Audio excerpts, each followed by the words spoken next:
Bonjour Monsieur le Président, merci d'avoir réservé aux 13h de TF1 de France 2 votre première interview depuis les violences qui ont secoué la France et aussi au terme du cap des 100 jours que vous aviez vous-même fixé. Nous reviendrons sur le remaniement de la semaine dernière, nous aborderons bien sûr les chantiers de la rentrée et notamment les impôts qui intéressent directement les Français. Bonjour Monsieur le Président, alors vous êtes à Nouméa, en Nouvelle-Calédonie, un déplacement très attendu. Après 3 référendums qui ont dit non à l'indépendance, la situation semble bloquée. Selon vous, l'avenir de la Nouvelle-Calédonie, c'est bien la France ? Bonjour et merci de m'offrir cette occasion en effet de m'exprimer comme je m'y étais engagé. Écoutez, d'abord, vous l'avez dit, ces 5 dernières années ont été marquées par 3 référendums, c'est inédit. Et le choix qui a été exprimé, c'est de rester dans la France et la République. Maintenant, je suis aux côtés de nos compatriotes pendant ces jours pour, ensemble, définir les bases de ce nouveau chemin, de ce nouveau projet d'avenir pour la Nouvelle-Calédonie, respectueux de son identité, de son histoire, mais à la lumière du choix qui a été fait. Et puis, je suis ici sur une de nos terres projetée dans l'Indo-Pacifique, qui est un espace maintenant soumis à toutes les tensions, vous en parlez régulièrement dans vos journaux, où la Chine déploie une présence de plus en plus forte, où les États-Unis d'Amérique sont aussi de plus en plus présents.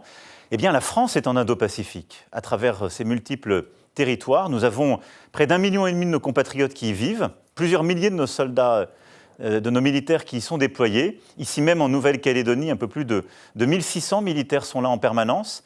Et donc c'est une présence de la France, une de ses projections. Et au moment où je vous parle, nous avons un exercice dit Pégase, avec plusieurs rafales, des patrouilleurs qui sont déployés et qui marquent la capacité de la France à mener des opérations de souveraineté, y compris dans cette région. Donc c'est notre influence qui se joue là aussi, et une place aussi de notre avenir dans le climat, dans cette zone qui est aussi l'objet des dérèglements. Voilà le but de ce déplacement. Monsieur le Président, vous avez confirmé Elisabeth Borne comme Première ministre. Alors, c'est un choix par défaut ou elle vous a donné entière satisfaction ? Écoutez, c'est le choix de la confiance, de la continuité et de l'efficacité. J'avais fixé un cap les 100 jours. Durant ces 100 jours, le gouvernement, avec le Parlement, le pays tout entier, a avancé. Moi-même, je n'ai cessé de prendre des décisions et me déplacer à travers le territoire pour cela. Rappelez-vous, il y a 100 jours, on nous expliquait que le pays serait à l'arrêt et qu'il n'y aurait plus de déplacement possible sans les casseroles. Écoutez, de Pérols à Vendôme, de Serre-Ponçon à Paris, de Marseille jusqu'à Strasbourg, je n'ai cessé de me déplacer. Nous avons lancé des nouveaux chantiers qui étaient indispensables pour notre économie, avec un texte pour le plein emploi qui va mettre en place France Travail et permettre de réformer le RSA, avec aussi des vrais résultats en matière justement de création d'emplois, de réindustrialisation, d'attractivité et des annonces inédites en termes d'ouverture d'usines, avec un texte pour développer davantage les industries vertes qui finira sa course au Parlement à la fin de l'été. Donc ce grand chantier du plein emploi et de l'industrialisation, nous avons avancé avec des résultats. Ensuite, il y a le chantier de la décarbonation, justement de cet objectif zéro carbone en 2050. Et bien là aussi, nous avons passé un texte important durant ces 100 jours pour développer plus vite le nucléaire dans notre pays, annoncer de nouveaux réacteurs à budget, jeter les bases de la planification écologique. Puis dans le même temps, j'ai pu annoncer un plan eau pour faire face à l'été. Le troisième grand objectif, c'était celui de rendre des services publics plus efficaces. Eh bien, durant ces 100 jours, on a lancé ce plan pour les enseignants, ce pacte enseignant, qui va permettre pour tous les parents d'élèves et les élèves d'avoir des remplacements sécurisés, si je puis dire, pour la rentrée, qui paiera mieux nos enseignants, qui va aussi lancer une meilleure formation pour ces derniers, et donc d'avoir une école qui fonctionne mieux. C'est les mêmes chantiers qu'on a continué aussi à faire avancer côté santé. Et puis, le 4e grand chantier que j'avais fixé pour ces 100 jours, c'est celui du régalien, de l'ordre. Et ces 100 jours ont permis de faire passer 2 textes fondamentaux. Une loi d'orientation pour notre justice, avec là aussi des moyens supplémentaires pour les magistrats, pour la pénitentiaire, et une loi de programmation militaire, au terme de laquelle nous aurons, à travers 2 lois de programmation, multiplié par 2 le budget de nos armées.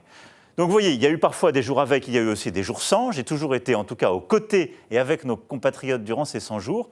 Mais oui, le gouvernement a avancé, décidé, fait passer des textes, été efficace, ce qui justifie ce choix de confiance pour Madame la Première ministre et d'efficacité. Alors on va revenir sur ces jours avec et ces jours sans, comme vous dites. Hein. En tout cas, dans nos journaux de 13h le 22 mars, vous aviez donné à Elisabeth Borne le mandat d'élargir la majorité autant qu'elle le pourrait. C'est un échec. Alors sur ce sujet-là, je vous disais au 13h, je ne crois pas aux coalitions formelles. Je pense que ce qui s'est passé ces derniers mois l'a en effet démontré. Ensuite, c'est tout à fait vrai qu'il n'y a pas eu la formalisation d'accords de gouvernement, même avec des groupes parlementaires.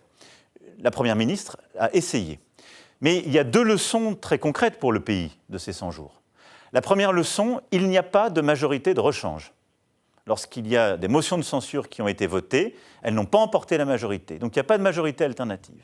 La deuxième chose, c'est qu'il y a eu des majorités d'échange. Et que texte par texte, le gouvernement a su bâtir des majorités pour les faire passer. Au moment où je vous parle, nous avons fait voter plus de textes qu'il y a 5 ans au même moment. Est-ce qu'il n'aurait pas été plus simple de nommer Gérald Darmanin? Donc les résultats sont là et on avance. Je ne fais pas de politique. Alors parmi fiction. les changements le ministre de l'Intérieur, les plus... le ministre de l'Intérieur est avec moi ici à Nouméa. Il fait un travail remarquable et en particulier lors des émeutes que nous avons eu à vivre, il a été efficace à la tête justement de son ministère. Monsieur le Président, revenons un instant, si vous le voulez bien, sur l'éducation et sur les professeurs qui parfois manquent dans les classes. Parmi les changements les plus commentés du remaniement qui vient d'avoir lieu, l'arrivée de Gabriel Attal à l'Éducation nationale. Là aussi, vous aviez fixé un cap précis au mois de mars. Là, et vous venez de le rappeler, la rentrée scolaire est dans 1 mois et demi maintenant. Pouvez-vous garantir que tous les élèves auront un professeur et que les absents, comme vous l'avez mentionné, seront systématiquement remplacés? Bien sûr, et vous avez raison de rappeler l'importance de ce chantier. Oui.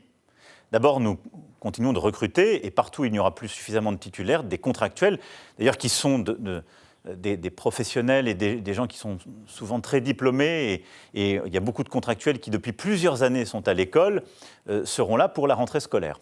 Ensuite, on ouvre le chantier de l'amélioration de la formation de nos enseignants, en même temps que celui de la revalorisation et de l'amélioration de leur rémunération. C'est ce que j'ai annoncé il y a quelques semaines. Tous les enseignants seront mieux payés, et pour une partie de manière inconditionnelle, et tous les enseignants qui sont prêts à faire davantage, en particulier devoirs faits, pour permettre d'aider les élèves en collège tout particulièrement, mais aussi au lycée qu'ils veulent, à faire leurs devoirs quand ils ne sont pas aidés à la maison, ou le remplacement de collègues qui ne sont pas là pour telle ou telle raison, eh bien, ceci fait partie de ce pacte, et ils auront une rémunération encore accrue. Et donc oui, le ministère de l'Éducation nationale fera ce qu'il faut pour qu'il y ait des professeurs devant chaque classe. Et oui, nous mettons en place pour la rentrée un système qui permettra de ne plus perdre d'heures. D'abord, en formant nos enseignants hors des heures de temps de présence devant les élèves, et en leur faisant des réunions hors de ce temps-là, et ensuite en ayant un système de remplacement beaucoup plus efficace grâce au pacte qui a été lancé. Mais c'est une série de petites révolutions qu'on va mettre en place dès cette rentrée pour notre école. On accueillera de 2 ans les enfants dans justement les quartiers qui sont les plus en difficulté. On va encore réduire le nombre d'élèves par classe dès la moyenne section de maternelle, au-delà de ce qu'on a fait pour la grande section, puis CP et CE1. On va mettre la demi-heure de sport maintenant systématique justement à l'école primaire et l'éducation artistique et culturelle. En 6e, on va mettre en place 1 heure de soutien au moins pour tous les élèves qui sont un peu décrocheurs, qui commencent à avoir des difficultés. On va mettre en place dans tous nos collèges qui sont en quartier plus sensibles, plus en difficulté, la possibilité d'être accueillis de 8h à 18h pour être beaucoup mieux accompagnés, beaucoup mieux formés. On va dès cette rentrée mettre en place une meilleure orientation dès la 5e en faisant la demi-journée justement au moins 1 fois par mois, 1 fois tous les 15 jours, d'explications sur les métiers possibles pour apprendre aux élèves les métiers, les parcours qui peuvent être les leurs. Et puis nous allons rentrer dans la mise en œuvre de cette réforme si importante du lycée professionnel. Puis il y a 2 choses qu'on va aussi faire. C'est la réforme de ce baccalauréat dont on a vu les limites et les difficultés. Le nouveau baccalauréat, les familles le connaissent, mais on a vu que pour certaines épreuves, elles terminaient trop tôt, elles ne donnaient pas tout à fait satisfaction. Donc j'ai demandé pour cet été à la Première ministre et au ministre de l'Éducation nationale qu'on puisse avoir des changements qui sont au fond de bon sens. Et puis on va continuer d'améliorer Parcoursup pour que les familles et les élèves aient des rendez-vous plus réguliers avant et si je puis dire plus humains et qui n'aient pas le sentiment d'être simplement derrière une machine qui leur donne un résultat, si je puis le dire de manière très simple. Donc vous le voyez, l'école est un immense chantier et on continue d'avancer sur celui-ci avec nos enseignants, avec les parents d'élèves, avec tous les acteurs aussi de ce qu'on appelle le périscolaire.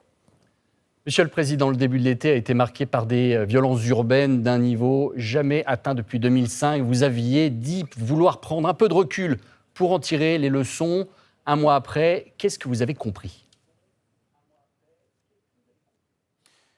D'abord, vous l'avez dit, ce sont des violences, elles sont absolument inqualifiables parce que nous avons vu des scènes qui ont heurté tous nos compatriotes. C'est le retour à l'ordre qui a prévalu. Et je veux ici féliciter le ministre de l'Intérieur, nos policiers, nos gendarmes, nos sapeurs-pompiers qui, avec beaucoup de courage, durant ces 4 nuits d'émeutes, ont été là. Ça a été un déploiement inédit. 45 000 forces de sécurité intérieure. Et je veux aussi remercier évidemment nos policiers municipaux qui, aux côtés des maires, ont été main dans la main dans ce travail. 45 000 forces de sécurité intérieure qui ont été déployées. Ce qui a permis, en 4 jours, de mettre fin à ces émeutes. Vous faisiez référence à 2005. Ça avait duré plus de 3 semaines. 3 semaines, et ça ne s'était terminé que parce qu'on avait pris l'état d'urgence. Nous avons su mettre fin à ces émeutes au bout de 4 jours sans prendre des mesures restrictives de la liberté de chacune et de chacun. Et donc je les en remercie. On a eu aussi une réponse judiciaire implacable. Il y a eu 4000 interpellations.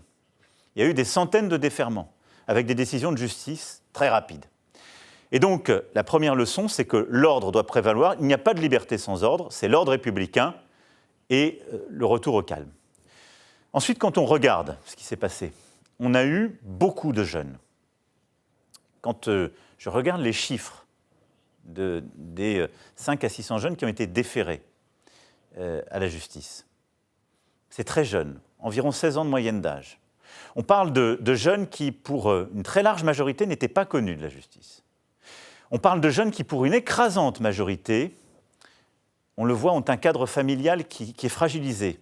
Soit parce qu'ils sont dans des familles qu'on appelle monoparentales, ils sont élevés par un seul de leurs parents, soit parce qu'ils sont à l'aide sociale à l'enfance.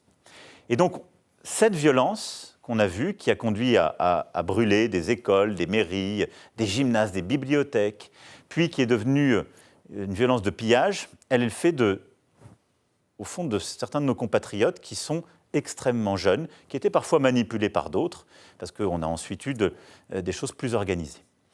La leçon que j'en tire, c'est l'ordre. La deuxième, c'est que notre pays a besoin d'un retour de l'autorité à chaque niveau, et d'abord dans la famille. Et donc, c'est tout le chantier que je veux pouvoir ouvrir à la fin de l'été, celui de l'autorité parentale. C'est que beaucoup de ces jeunes, ce n'est pas l'éducation nationale, c'est encore moins la police qui peut régler le problème. Il faut le traiter à la cause. Et donc on doit responsabiliser certaines familles, on doit aussi accompagner d'autres familles qui sont dans la détresse, et on doit réinvestir massivement sur notre jeunesse pour lui redonner un cadre. C'est l'autorité à l'école, l'autorité des savoirs fondamentaux et des maîtres, c'est l'autorité des élus, de nos forces de sécurité. Le deuxième chantier, la deuxième leçon que j'en tire, c'est que nous avons, dans les 500 villes environ où ces difficultés ont émergé, un besoin de revoir, en quelque sorte, notre politique de répartition des difficultés. Sans doute l'une des limites de notre République, c'est que pendant des décennies, on a concentré les difficultés dans les mêmes quartiers, aux mêmes endroits. Et donc ça, c'est un chantier que nous devons ouvrir avec les maires. Tous les maires que j'ai reçus à l'Élysée il y a quelques semaines me l'ont dit avec beaucoup de clarté. Ensuite, on a un troisième chantier que nous devons ouvrir, c'est celui de la prévention de ces difficultés. Et c'est celui justement de l'école, de l'accompagnement de l'enfance, au-delà de la famille. Et puis, nous l'avons évoqué dans les débats, vous nous en avez parfois parlé, c'est la question des réseaux sociaux. Beaucoup de ces jeunes se sont donné rendez-vous, ont organisé ces émeutes, ont parfois fait des concours par certains réseaux. Et donc, on doit réussir là aussi, d'abord, à mieux protéger nos enfants et nos jeunes adolescents des écrans. On a passé plusieurs textes, il faut maintenant les appliquer. Et on doit, de manière partenariale avec ces plateformes, réussir à très vite retirer les contenus quand ils appellent à la violence, mais trouver en quelque sorte un ordre public numérique qui permette de prévenir ces débordements. Je ne suis pas ici exhaustif, je serai trop long, mais voilà quelques-uns des enseignements que j'ai pour ma part tirés, après avoir beaucoup écouté, concerté. C'est un travail qui va se poursuivre durant l'été, et à la fin de l'été, j'aurai l'occasion avec l'ensemble des parties prenantes de mettre en place des grands chantiers, mais ce ne sont pas des réponses que le gouvernement peut seul mettre en place. C'est la nation elle-même, dans son cœur, sa force d'âme, qui peut apporter la réponse en profondeur à ce que nous avons vécu durant ces journées. Parce qu'on parle des familles, parce qu'on parle des parents, parce qu'on parle de ce qui fait la trame, en quelque sorte, de notre pays dans son quotidien. Monsieur le Président, revenons, si vous le voulez bien, sur la situation à Marseille. 4 policiers ont été mis en examen pour violences volontaires. L'un d'eux a été placé en détention provisoire. Depuis, de très nombreux policiers marseillais se montrent solidaires. Ce matin, le directeur général de la police nationale, Frédéric Veaux, leur apporte son soutien. Selon lui, un policier, je le cite, n'a pas sa place en prison avant un éventuel procès. Est-ce que vous approuvez ces propos ? D'abord, je ne vais pas commenter les propos du directeur général qui s'exprime sur une série d'affaires, parce que de là où je suis, en tant que garant des institutions et aussi de l'indépendance de l'autorité judiciaire, c'est une décision qui a été prise par un magistrat. Et donc je ne me prononcerai pas sur celle-ci. Et dans notre pays, les policiers servent bien, la bonne application de la loi, l'ordre républicain, et l'état de droit suppose d'abord la présomption d'innocence, et pour tout le monde, et le respect de la loi pour chacun. Mais je veux quand même ici dire, puisqu'on parle des émeutes, nos policiers, nos gendarmes, ils ont été présents durant ces nuits face à un déferlement de violence inédit. Je rappelais les chiffres tout à l'heure. 900 d'entre eux ont été blessés durant ces nuits. 900. Et je regarde les chiffres aussi, il y a 28 enquêtes lancées par l'inspection générale de la police nationale et l'inspection générale de la gendarmerie nationale. Donc il faut remettre les choses à leur juste place. Il faut être absolument intraitable quand il y a des débordements qui sont faits, que la déontologie n'est pas respectée. Tout le monde doit respecter la loi. Mais je ne voudrais pas qu'en quelque sorte on se trompe de débat. Et je comprends l'émotion qu'il y a aussi chez nos policiers qui ont eu le sentiment d'être confrontés à la violence la plus extrême. Et donc il faut entendre cette émotion tout en faisant respecter l'état de droit pour tous. Alors c'est une décision de justice, vous venez de le rappeler, mais est-ce que cela veut dire que les policiers ne sont pas au-dessus des lois ? Je vous le confirme. Et c'est d'ailleurs pour ça que la police, comme la gendarmerie, ont une légitimité. J'entends toutes les confusions dans les débats publics. Ça n'est pas un camp. Ce sont des forces de sécurité intérieure qui sont là pour notre quiétude à tous, qui, avec un engagement extraordinaire, ne comptent pas leurs heures, et de jour et de nuit. Vous savez, durant ces journées où il a fallu protéger les personnes, les biens, on parle de fonctionnaires de police, on parle de militaires de la gendarmerie dont on a reporté tous les congés sine-die. Ils étaient en train de partir avec leur famille, ils sont revenus. Donc, ils sont là pour nous servir, nous protéger. Mais leur légitimité tient du fait qu'ils protègent le cadre républicain et qu'ils font respecter les lois démocratiquement votées. Et donc, bien évidemment, eux-mêmes s'inscrivent dans le cadre de la loi et de l'état de droit. Nul en République n'est au-dessus de la loi. On va parler du pouvoir d'achat des Français, si vous le voulez bien. Dans une semaine, ils vont voir leur facture d'électricité augmenter de 10%, un nouveau coup dur, alors qu'ils subissent déjà l'effet de l'inflation. Est-ce que vous confirmez la fin du bouclier tarifaire et donc du quoi qu'il en coûte ? Comment protéger les Français contre l'inflation ? Oui, vous avez raison de dire, la Première ministre et les ministres compétents ont annoncé les décisions pour le 1er août. Le gouvernement continuera d'accompagner de manière adaptée les ménages les plus modestes et celles et ceux qui, en particulier pour se déplacer, ont besoin d'être accompagnés lorsque le prix de l'essence augmente trop et d'accompagner une série de ménages qui ont des revenus plus modestes. Mais en effet, des hausses sont passées. Pourquoi ? Parce que, comme je vous le disais d'ailleurs il y a 100 jours, l'augmentation des prix de l'énergie, c'est une taxe de l'extérieur. Nous avons absorbé cet impôt de l'extérieur qui est dû à beaucoup de phénomènes géopolitiques et à des dérèglements de marché qui sont maintenant en train de se stabiliser, eh bien, la nation a investi environ 40 milliards d'euros pour absorber ce choc. Mais c'est quelque part le contribuable qui va payer par plus de dettes et, in fine, plus d'impôts dans les décennies qui viennent, parce que cette dette, on la paiera tous, eh bien, qui paye ce que le consommateur ne paye pas. Et donc, il y a cette hausse de l'été. Elle est, je le sais, importante pour beaucoup de nos compatriotes qui sont déjà dans la difficulté. Mais je pense que c'est une décision proportionnée qui, quand on regarde aussi les pays voisins européens, fait que malgré tout, on aura beaucoup moins augmenté l'électricité dans notre pays que chez la plupart des voisins. Donc on va continuer à accompagner dans les prochains mois. Ce qu'on continue de faire surtout, c'est deux choses. Nous, produire davantage d'électricité en remettant nos centrales en marche, nos centrales donc nucléaires qui, comme vous le savez, ont eu des difficultés les mois passés par un travail d'arrache-pied d'EDF et de l'ensemble des salariés. Et puis à côté de ça, nous finalisons une réforme au niveau européen qui va permettre de réduire notre coût de l'électricité parce que la France était pénalisée par les règles de calcul.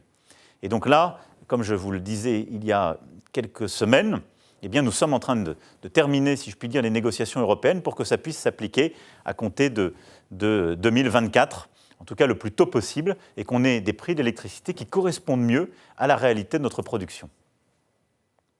Monsieur le Président, le 15 mai dernier, vous aviez évoqué aussi une baisse de l'impôt de 2 milliards d'euros pour les classes moyennes d'ici à la fin du quinquennat. Alors, est-ce que c'est toujours d'actualité? Et si oui, qui va en bénéficier? Quand est-ce que cela pourra se mettre en place? Je confirme en effet cette décision.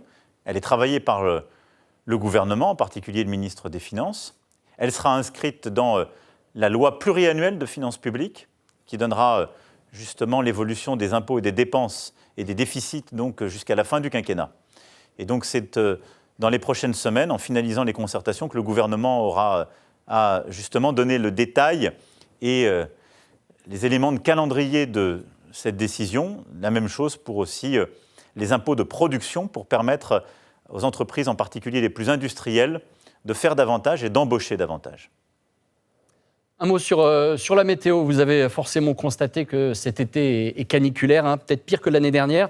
Vous avez dit vouloir faire de l'écologie un des combats de votre quinquennat, mais on attend toujours les annonces de la planification écologique et surtout son financement au moment où, vous venez d'en parler, le gouvernement parle de réaliser des économies.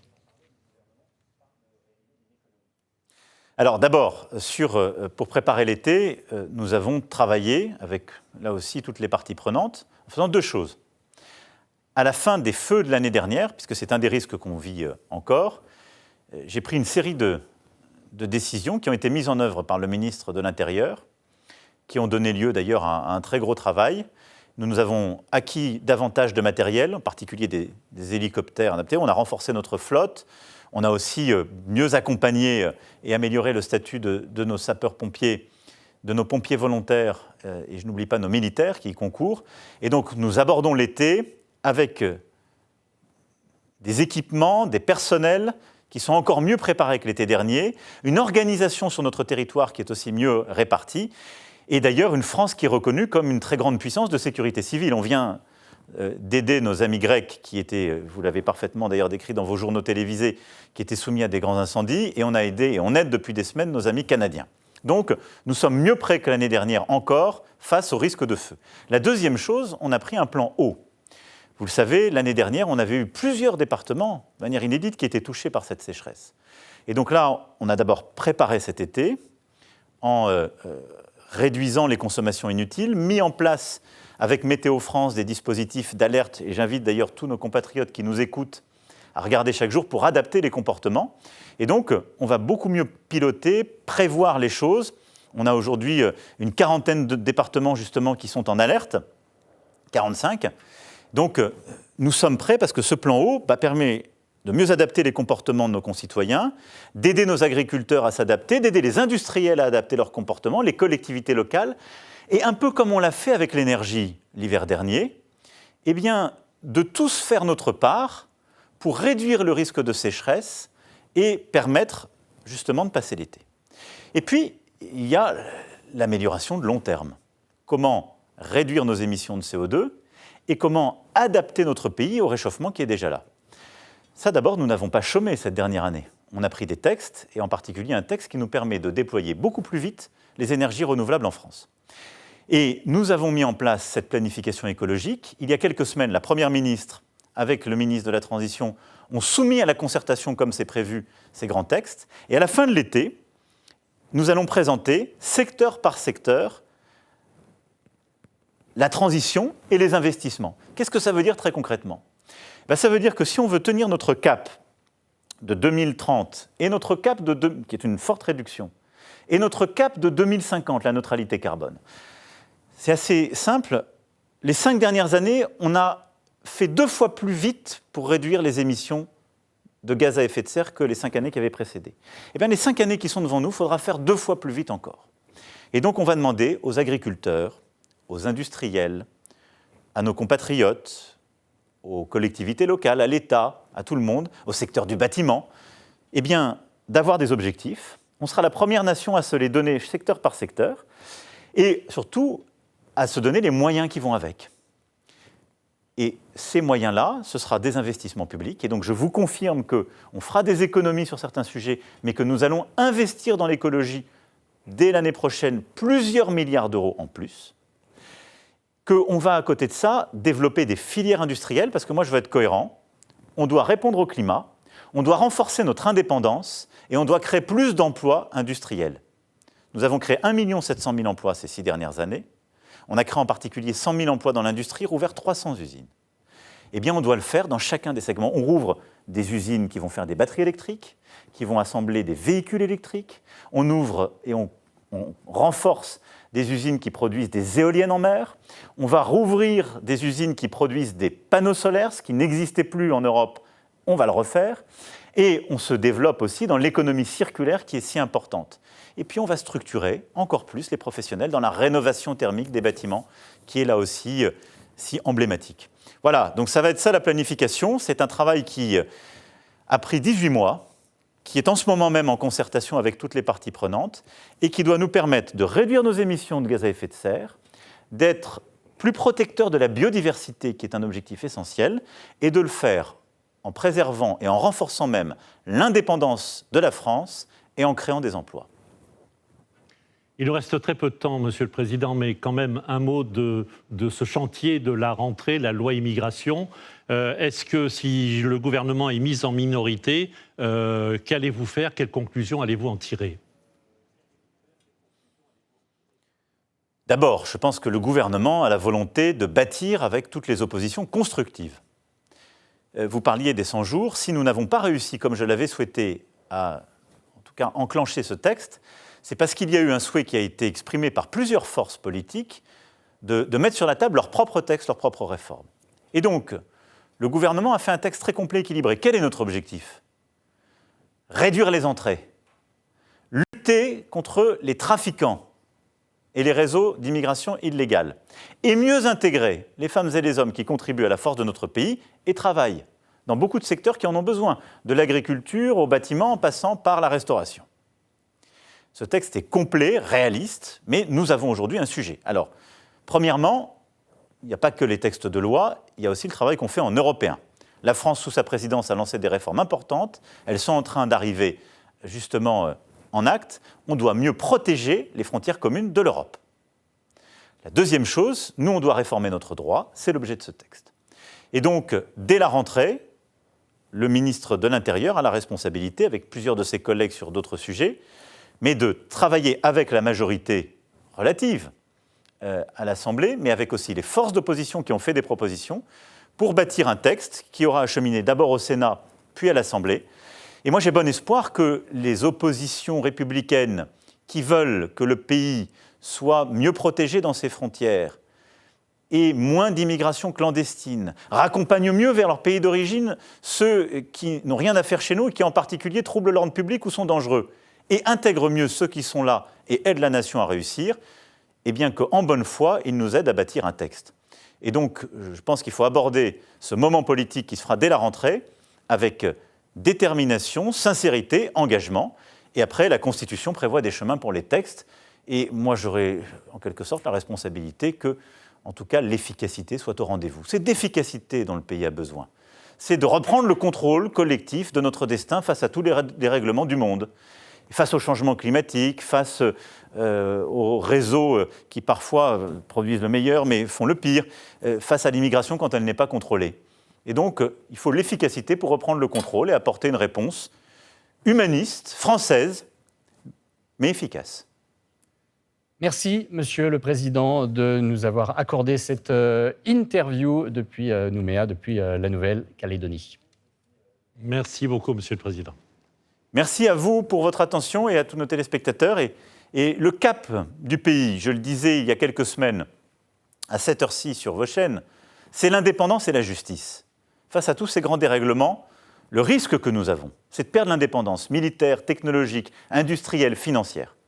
Tout ce que nous faisons depuis 6 ans, c'est bâtir, consolider notre indépendance pour financer un modèle social juste. La Nouvelle-Calédonie, c'est exactement ce combat que nous menons. L'indépendance de notre pays se joue ici aussi. Et c'est pour ça que la nation a fait des investissements importants sur le plan militaire, qu'on en fait sur le plan écologique et qu'on en fait aussi sur notre école et notre santé. L'indépendance et la justice, tel est le cap pour la nation. Merci, Monsieur le Président. Merci pour votre attention et bon courage. Président, merci.